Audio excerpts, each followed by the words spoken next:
Now, one of the things to do to manage the drawing or the working area is what to do with the command window, right? So for the command window, it is always my recommendation that you dock it. That is, you put it down here so that it doesn't float on the screen to, obstruct you when you are working. Right. So if you look at the extreme left part of the command window, which is where my cursor is, you would see that you have these two dotted lines. So you put your cursor on those dotted lines and then you drag.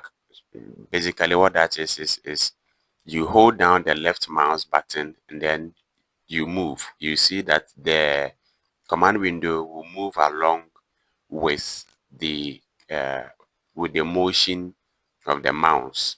All right, so you move it all the way down here and we can now see that some kind of a rectangle has been drawn on the bottom part of my working area. So once I leave the cursor, my command window will be docked like this. And sometimes, or it is my recommendation that you always dock the command window. If I want to remove it, I still have those dots here, only that this time they appear horizontal. So I drag, and then that is that.